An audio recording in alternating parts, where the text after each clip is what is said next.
Okay, next है हमारे पास exercise number 7.2 अपनी कैंटर पब्लिशर की सीरीज़ में, जो कि फेडरल बोर्ड की तरफ से प्रोवाइडेड एसएलओस पर बेस्ड है। तो उसके अंदर हम लोग अब एक्सरसाइज नंबर 7.2 को करेंगे। Question number 1, find the gradients of the following curves at the given values of x. तो ये हमारे पास कर्व्स हैं और हमें ग्रेडियंट यानी स्लोप, तो हमने लाइन्स का स्लोप तो देखा है, उसको निकालना तो बहुत आसान है। आपने कोई से भी 2 पॉइंट्स लेने हैं और उनके ऊपर ये फॉर्मूला अप्लाई कर देना है, delta Y divided by delta X. तो ये तो बहुत सिंपल है, आप कोई से भी 2 पॉइंट्स ले सकते हैं क्योंकि तमाम लाइन का स्लोप सेम है, तो कोई से भी 2 पॉइंट्स चलेंगे। लेकिन कर्व्स में ऐसा नहीं है, कर्व में हर पॉइंट पर स्लोप डिफरेंट है क्योंकि कर्व तो चेंज हो रही है। कर्व एक लीनियर नहीं है, एक लाइन नहीं है, तो यहाँ पर स्लोप डिफरेंट है, यहाँ पर डिफरेंट, तो हर पॉइंट का स्लोप डिफरेंट होगा, तो इसको निकालना थोड़ा-सा ट्रिकी हो जाता है। सो इसको निकालने का जो तरीका है वो ये है कि हर पॉइंट पर आपने उसका एक फेस देखना है कि उसका रुख किस तरफ है। फॉर एग्जांपल अगर हम लोग इस लाइन पर ही इस पॉइंट पर देखते तो इसका फेस यही था क्योंकि इर्द-गिर्द की लाइन रिलेटिवली इसका फेस यही है, इर्द-गिर्द की लाइन बिल्कुल उसी स्लोप पर है। इसका भी फेस यही था क्योंकि इर्द-गिर्द की लाइन उसी स्लोप पर है, तो आप बेसिकली उस फेस का स्लोप निकालते हैं। लेकिन यहाँ पर फॉर एग्जांपल अगर हम लोग ये वाला पॉइंट लेते हैं तो इसका फेस क्या है, यानी कि इसका रुख किस तरफ मुड़ा हुआ है। तो पिछली और अगली वाली अगर हम लोग कर्व को मद्देनज़र रखें तो कुछ इस किस्म का इसका फेस बनता है, यानी कि ये कुछ इस ये इसका रुख इस तरफ है। इस वाली का रुख आपके पास इस तरफ हुआ है, ये इस तरफ जा रही है, ये वाली ऊपर उठ रही है। तो ऐसे जो रुख वाली लाइन हम ड्रॉ करते हैं इसको हम लोग कहते हैं टेंजेंट, और ये एक ऐसी लाइन है जो सिर्फ़ एक पॉइंट को टच करती है, यानी उसका रुख बताती है आपको सर्कल पर। तो ये इर्द-गिर्द की कर्व को रिलेटिव रखकर होगा। तो उन्होंने कहा है कि इन कर्व्स का आपने ग्रेडियंट निकालना है for the given values of x, यानी इन एक्स वैल्यूज़ पर आपने इनका ग्रेडियंट निकालना है। सबसे पहले हमारे पास X is equal to 3, so curve के लिए हर पॉइंट पर डिफरेंट होगा, X is equal to 3। So this one अगर हम लोग ग्राफ पर देखें, सो ये line this one is 3 clearly, so maybe this one is 3 क्योंकि अगर आप यहाँ से देखें तो थोड़ा-सा आगे हुआ है, maybe there is a error. लेकिन एनीवेज़ मेरे ख्याल में ये वाला अगर हम लोग रफली कैलकुलेट करें, सो दिस पॉइंट इज़ 3, रफली हम लोग कह सकते हैं, अगर हम लोग लाइन के मुताबिक करें तो।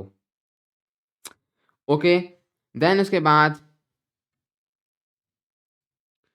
ओके, सो वैसे मैं सोच रहा हूँ कि ये 3 को इसके बिल्कुल ऊपर ही लिख देते हैं क्योंकि ग्राफ के हम अकॉर्डिंगली काम करते हैं, इसमें कुछ ना कुछ एरर है, लेकिन एनीवेज़ इसके ऊपर मैं एक हॉरिजॉन्टल लाइन ड्रॉ कर देता हूँ, वर्टिकल लाइन।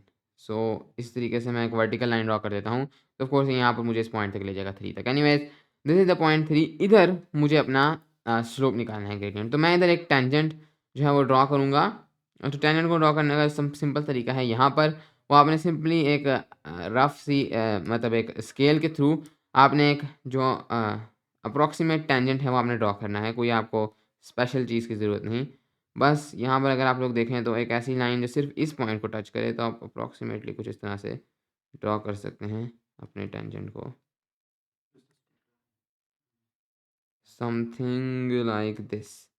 तो कुछ ये होगा आपका टेंजेंट। तो इसका अब आपने स्लोप निकालना है, तो अब इस लाइन का आपने स्लोप निकालना है। लाइन का स्लोप वेरी ईज़ी, राइट? सो अब इस लाइन का तो निकालना बहुत ईज़ी है, कोई से 2 पॉइंट्स लेने हैं। वैसे मैं इसको थोड़ा-सा ठीक कर दूँ, थोड़ा-सा पहले गलत बन गया था। एक स्ट्रेट लाइन हम लोग ड्रॉ करते हैं विद अ रूलर, तो समथिंग लाइक दिस। एनीवेज़ अब हमें इस लाइन के जो हैं वो स्लोप निकालने हैं। कोई से इसमें से 2 पॉइंट्स हम ले लेते हैं जो हमें समझ आए। एक तो पॉइंट हम लोग यही ले लेते हैं, जहाँ पर से ये ऑफ कोर्स क्रॉस करेगा। We know this is 3, X coordinate तो पता है। अगर हम लोग इसका वाई कोऑर्डिनेट देखें, so this becomes I would say 5, 6, 7, 8, 9, सो 3, 9 एक हम लोग इसका पॉइंट कह देते हैं। सेकंड पॉइंट में भी अगर हम लोग 4 वाला देखेंगे, ये 4 पर कहाँ कट करता है, तो इधर, एंड देन इधर से जाकर इधर, सो तकरीबन 14, दिस विल बी 4, 14।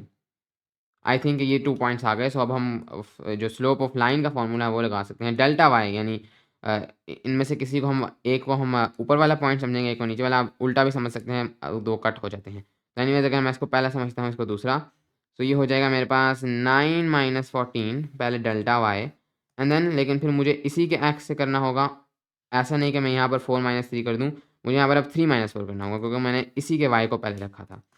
तो this one becomes 9 minus 14 will be minus 5 divided by minus 1 which will be 5.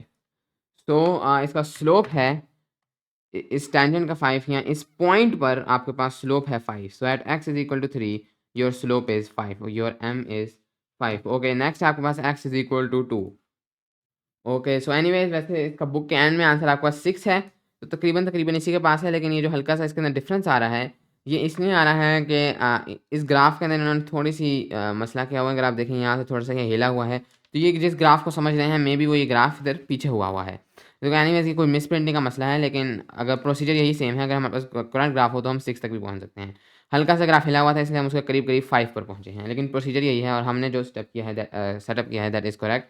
Okay, next आपके पास at X is equal to 2, तो ये मेरे ख्याल में आप खुद निकाल सकते हैं, काफ़ी ईज़ी है। X is equal to 2 point पर क्या टेंजेंट ग्रेडियंट होगा या स्लोप होगा, वो अब आपका वो निकालना आपके ज़िम्मे है। ओके, अब हम लोग चलेंगे नेक्स्ट क्वेश्चन पर। ओके, नेक्स्ट ये अब सेकंड ग्राफ है उसी उसी सवाल के अंदर, तो इसके अंदर से मैं एक पार्ट कर देता हूँ, एक्स इज़ इक्वल टू -1 वाला, यानी 3 पार्ट कर देता हूँ। सो इसके अंदर अगर हम लोग देखें तो इस ग्राफ में से मैंने एक्स इज़ इक्वल टू -1 पर टेंजेंट निकालना है, एक्स इज़ इक्वल टू 2 पर अगेन अब आप निकाल सकते हैं। तो यहाँ पर एक्स इज़ इक्वल टू -1 किधर है? तो ये भी अगर आप देखें थोड़ा-सा हिला हुआ है, तो हमारा आंसर थोड़ा-सा डिफरेंट हो सकता है, बट एनीवेज़ अगर आप देखें तो ये थोड़ा-सा ज़्यादा है। लेकिन एनीवेज़ हम लोग इसी के मुताबिक चलते हैं। -1 पर मैं इसको ऊपर ले जाता हूँ।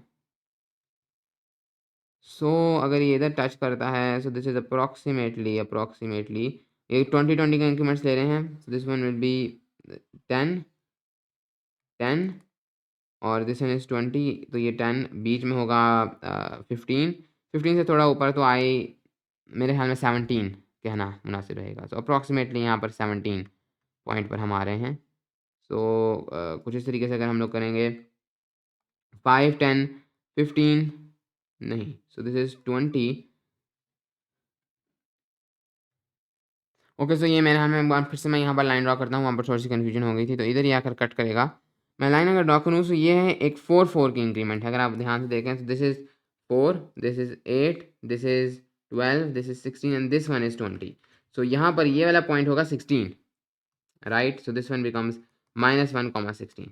ओके, सो ये इस पॉइंट पर हम लोगों को निकालना था अपना इस पॉइंट पर at X is equal to -1 हमारे पास जो y है दैट इज़ -16, तो यहाँ पर अब मुझे एक टेंजेंट ड्रॉ करना है। पिछले ही स्टेप की तरह से, तो यहाँ पर मैं एक टेंजेंट ड्रॉ करता हूँ, something like this, right? This is a tangent जो उस पॉइंट को क्रॉस करेगा। तो ये पॉइंट मैंने ऑलरेडी निकाल लिया था, दिस वाज़ -1, 16, तो एक पॉइंट ये हो गया इस टेंजेंट पर। सेकंड पॉइंट मैं कोई और ले लेता हूँ, मेबी दिस वन। ये इधर कट करता है, दिस इज़ 20, 24, तो y पर हो गया 24 जबकि x पर है 0, सो दिस इज़ 0, 24। सो ये दो हमारे पास आ गए पॉइंट्स। इन दो पॉइंट्स का मैं स्लोप निकालता हूँ, m is equal to delta y over delta x। Delta y यानी 24 माइनस 16, तो इसी वाले का मैं पहले रखूँगा 0 minus -1। 24 minus 16 means 8 divided by 1 यानी 8। So the slope at point x is equal to 1 is 8। यानी 8 का क्या मतलब है कि इस पॉइंट पर अभी ये जिस पोजीशन में है curve, for every 1 increase in x आपके पास 8 इंक्रीज हो जाता है y में। तो इतनी ये स्टीप आपके पास कर्व है एट दिस पॉइंट। आगे जाकर अगर आप देखें तो ये और स्टीप हो रही है, पहले ये कम थी तो ये और स्टीप होती जा रही है, स्लोप आपके पास यहाँ पर इंक्रीज करा है। बट एनीवेज इस पॉइंट पर, खास पॉइंट पर आपके पास 8 इसका अप्रॉक्सीमेट स्लोप बनता है। हो सकता है बुक में कुछ आंसर डिफरेंट होगा कि यहाँ पर कुछ ना कुछ ग्रेडिंग में मसला है, लेकिन एनीवेज प्रोसीजर यही है। ओके, नेक्स्ट क्वेश्चन है, क्वेश्चन नंबर आपके पास है 2।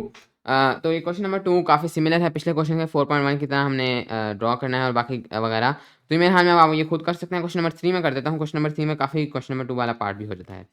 तो इसके अंदर अगर आप देखें, हमारे पास कर्व है, उसकी इक्वेशन है, तो ये क्वाड्रेटिक इक्वेशन है बेसिकली। कर्व पैराबोला है आपके पास, उसको कर्व कह रहे हैं, x² प्लस 4x, और जो वैल्यूज़ हैं x की, तो उन्होंने आपको ये एक टेबल दिया है जिसमें उन्होंने 0 से 5 तक वैल्यूज़ पुट की हैं। तो आपने पहले इस टेबल को कंप्लीट करना है। और यहाँ पर अब चलें हम इस तरीके से ग्राफ ड्रॉ कर देते हैं, क्योंकि ग्राफ ड्रॉ करने का जो हम एक प्रिसाइज़ तरीका देखते हैं, हम ये करते हैं कि रूट्स निकालते हैं, देन वर्टेक्स निकालते हैं थ्रू द फार्मूला, तीनों पॉइंट्स को मिला देते हैं। लेकिन यहाँ पर वो और तरीके से करने को कह रहे हैं, वो कह रहे हैं आप कोई 5-6 पॉइंट्स ले लें एंड देन उन पॉइंट्स को मिला दें, तो उससे भी आप पैराबोला ले लेंगे। तो हम इस तरीके से यहाँ पर उन्होंने कहा है तो हम कर देते हैं। तो सबसे पहले हम लोग इस टेबल को कंप्लीट करते हैं। तो हम कुछ ज़्यादा पॉइंट्स लेंगे क्योंकि एक लाइन नहीं है, लाइन होती तो 2 पॉइंट्स भी काफ़ी थे, पैराबोला है तो प्रिसीजन के लिए हम लोग ज़्यादा पॉइंट्स लेंगे।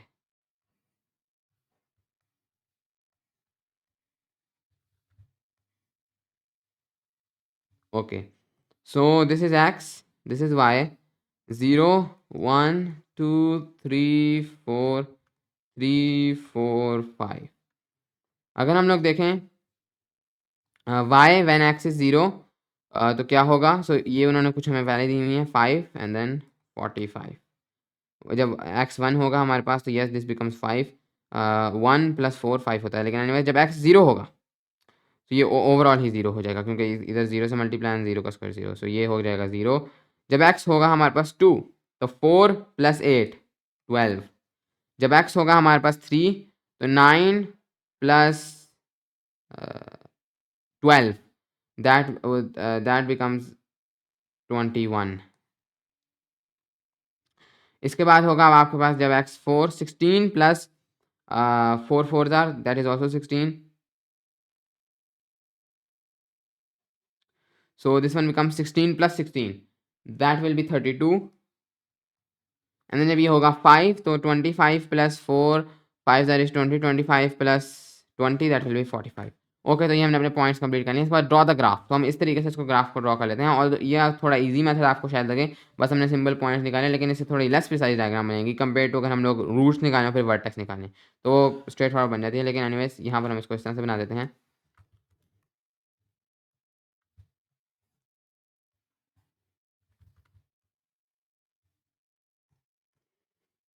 This is y and this is x।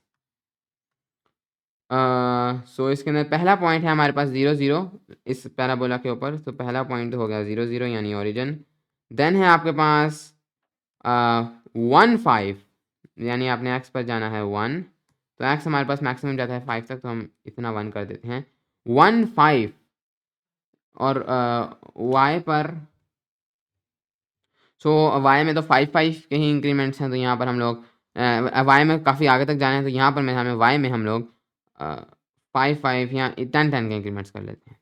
So anyways this one is 10, this one is 20, तो पहला है हमारे पास 1,5 1, तो 5 होगा 10 के हाफ में यहाँ पर। This is second point 1,5। Then है हमारे पास 2,12, this is 2 at x and then 12 here, तो ये अप्रोक्सीमेटली होगा इधर। देन है हमारे पास 3,21, 3 और 21 होगा, सो दिस इज 20 21 होगा approximately here.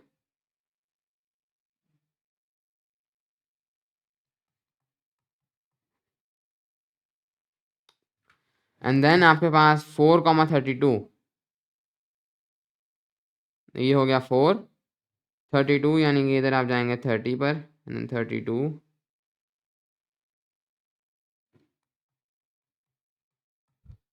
and then here 545, so 5 will be right over here approximately। और उसके बाद अगर आप लोग चले जाएं 40 50 5,45। ओके, सो ये हमने अपने ड्रॉ किए हैं पॉइंट्स। ओके, सो ये अगर हम लोग देखें तो यहाँ से इसको थोड़ा सा विजुलाइज करना मुश्किल है क्योंकि मैंने थोड़ी अप्रॉक्सीमेशन दी हैं। यहाँ पर एग्जैक्टली मेरे पास पॉइंट्स नहीं आ सके क्योंकि मैं ये एक एग्जैक्ट कर रहा हूँ, लेकिन मेरे ख्याल में इस तरह हम पॉइंट्स को ग्राफ कर रहे हैं तो मेरे ख्याल में एग्जैक्ट पॉइंट्स पर ही ग्राफ करना चाहिए। तो मेरे ख्याल में मैं एक ग्राफ पेपर ले आता हूँ और उस पर इसको ग्राफ करते हैं। तो एनीवेज चलें इसको ग्राफ पेपर पर ग्राफ करते हैं तो ये ज़्यादा ठीक रहेगा। सो इसको हम लोग ग्राफ पेपर पे करते हैं, ड्रॉ पॉइंट्स देंगे और सिंपली उनको ज्वाइन कर देंगे। सो इसके बीच में मैं फॉर एग्जांपल इधर अपना कोऑर्डिनेट प्लेन बनाता हूँ। ये हमारे पास पॉजिटिव में ही है इसलिए मैंने नेगेटिव को कम हिस्सा दिया है। Okay, so this is why and this is x and this is why और मैंने कुछ पॉइंट्स लेने हैं। नंबर 1 है आपके पास 0 0, so this point is extremely simple 0 0। Next है आपके पास 1 5, एक्स पर 1 जाना है और वाई पर 5 जाना है, तो ऐसा करते हैं यहाँ वाई पर ये जो एक एक डब्बा है इसको हम लोग 5 5 कह देते हैं, तो दिस बिकम 1 2 3 4 5 6 7 8 9, तो हम 45 तक चले जाएंगे। सो इसको मैं 5 कह देता हूँ, ये वाला 5 है जबकि इधर इधर मैं 1 1 कह देता हूँ क्योंकि बस एक्स में इतने ज़्यादा हम नहीं जा रहे आगे। सो 1 आपके पास अब जाना है हमने 1 5 पर, तो 1 और 5 दिस 1 एंड देन है आपके पास 2 12 यानी 2 इधर होगा this one will be 10, this one will be 15, so 12 will be right over here.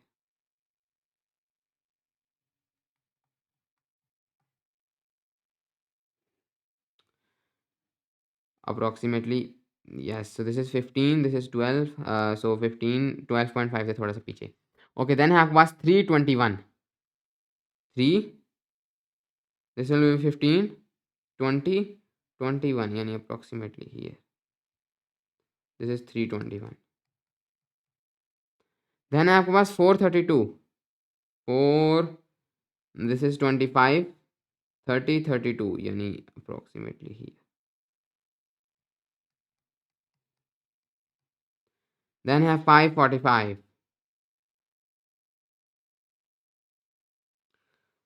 35, 40, 45. Okay, सो अगर आप लोग देखें तो ये हमारे पास क्या बना है, तो ये हमारे पास इससे हमें पता चलता है कि वर्टेक्स इज एट द 0 0. मेरा ख्याल तो यही है. मैं इसको चेक भी करता हूँ फॉर्मूला लगा के. ये था हमारे पास वर्टेक्स का सिंपल फार्मूला है हमारे पास -b divided by 2a comma B C minus B square divided by 4a. तो इसके अंदर अगर मैं चेक करूँ X coordinate, that is going to be -b यानी -4 डिवाइडेड बाई 2 इंटू 1 यानी -4 divided by 2. Okay, so here आपके पास ये हो जाएगा -4 divided by 2, so -2 comma C which will be 0, यहाँ पर कुछ नहीं है, सो 0 माइनस ये माइनस बी स्क्वायर, तो बी का स्क्वायर अगर आप लोग देखें तो that will be 16 divided by 4 हमने करना है, तो ये हो जाएगा हमारे पास -4. तो सी तो है ही 0, बाकी हमने करना है 4 का square divided by 4 into 1. This is 4, लेकिन पीछे एक माइनस भी है, so this becomes -4. -2 -4, this is your vertex. तो इसी तरीके से हम लोग पहले इसको सॉल्व किया करते थे कि वर्टेक्स निकालते थे फिर रूट्स निकालते थे, तो ईजिली हो जाता था. यहाँ पर इन्होंने हमें पॉइंट दे दिए, तो पॉइंट्स निकालना है, तो ये हमारे पास बेसिकली पैराबोला की शेप आ रही है. लेकिन एनीवेज वर्टेक्स हमें फिर भी निकालना पड़ गया क्योंकि हमें एक्चुअल शेप देखनी है. तो एनीवेज -2 -4 पर वर्टेक्स है, तो वो भी मैं कर देता हूँ यहाँ पर. -2 और -4 यानी ये तो हो गया -2, और इधर जाकर हम लोग करेंगे -5 -10 यानी -4 होगा इधर.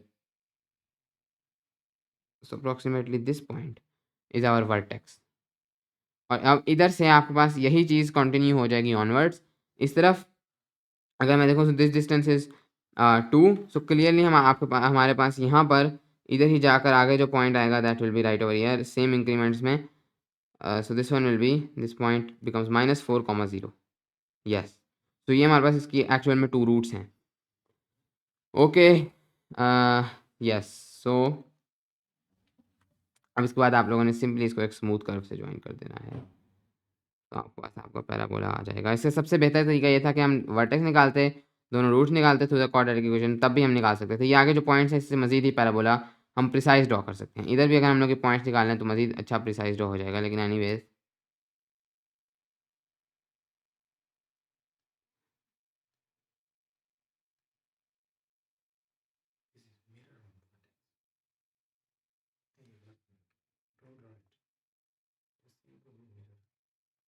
ओके, तो समथिंग लाइक दिस. ये आपके पास आपका पैराबोला होगा, ये आगे कंटिन्यू करता रहेगा, आगे कंटिन्यू करता रहेगा. ये बेसिकली आपके पास इस वर्टेक्स के ऊपर ये मिरर करता है, ये वाला पॉइंट और ये वाला point. But anyways this is the parabola. Simple तरीका जो हम पहले करते थे, वर्टेक्स निकालते थे रूट्स, तो उससे भी हम लोग निकाल सकते थे. इन पॉइंट से ये मजीद प्रिसाइज हो गया है. So anyways next question. Next है वो हमें कहते हैं calculate an estimate of the gradient, और एस्टीमेट ही निकालना है क्योंकि टेंजेंट से इतना प्रिसाइज नहीं निकलता. लेकिन calculate an estimate of the gradient of the graph at x is equal to 2. तो x इज इक्वल टू 2 पर आपके पास इस ग्राफ का क्या ग्रेडियंट आता है. Okay, so x is equal to 2, तो इसलिए पॉइंट्स हमने यहाँ ड्रॉ कर लिए ताकि एक प्रिसाइज हमारे पास पैराबोला बने. x इज इक्वल टू 2 पर आपके पास यानी इस पॉइंट पर आपके पास क्या ग्रेडियंट आता है. So we need to draw the chord, हमें वो चीज़ ड्रॉ करनी है जिसको कहा जाता है टेंजेंट. तो something like this, yes it is. So ये हो गया हमारा टेंजेंट. इसका अब हमें स्लोप्स निकालने हैं, तो एक पॉइंट हो गया इसका यही, क्योंकि टेंजेंट इसको तो ऑफ कोर्स टच करेगा. एक और दूसरा पॉइंट इस टेंजेंट के ऊपर, एक तो ये हो गया, दूसरा पॉइंट आई थिंक हम लोग ले सकते हैं मे बी एट हियर। तो ये तकरीबन इसके हाफ में है यानी 0.5। तो एक तो हो गया 2 2। दूसरा वाला हम लोग ले लेते हैं at I think over here. Okay, तो ये एक तो हो गया यहाँ पर हमारे पास जाकर 5 10 15 20 25। तो ये तो हो गया हमारे पास 25। एंड देन हियर जाकर नीचे ये हमारे पास हो जाएगा 1 2 3 4 1 2 3 1 2 3 3.5। तो कहते थे दिस पॉइंट 3.5 25। तो ये हमारे दो पॉइंट्स लेते हैं। तो हमारे पास 2 पॉइंट्स आ गए 3.5 25 हमारे पास टेंजेंट पर, प्लस हमारे पास एक दूसरा पॉइंट है 2 12। m will be delta y over delta x 25 minus 12 divided by 3.5 minus 2 25 minus 12 13 divided by 2.5 5.2. So the slope at this point is 5.2, at x is equal to 2 is 5.2 approximately. Okay. Okay, सो इसका answer हमारे पास फिर बनता है 5.2 हमारे तरीके से। इसका जो ओरिजिनल आंसर है दैट इज़ 8, जो अलजेब्रिकली हम निकालेंगे थ्रू फार्मूलाज। जो हम ग्राफ पर निकालें वो इसके करीब करीब होना चाहिए। 5.2 में थोड़ा सा फ़र्क है, लेकिन वो इसलिए है कि हमारी ये इतने प्रिसाइज नहीं है ग्राफ्स। थोड़ा सा अगर आप देखें तो टेंजेंट थोड़ा सा टेढ़ा है, पैराबोलाज वगैरह थोड़े से टेढ़े हैं, तो इस वजह से ये फ़र्क आ रहा है, लेकिन प्रोसीजर हमारे पास यही है। Okay, anyways next question. तो इसके साथ ही हमारे पास ये एक्सरसाइज हमारी कंप्लीट हो गई। Thank you.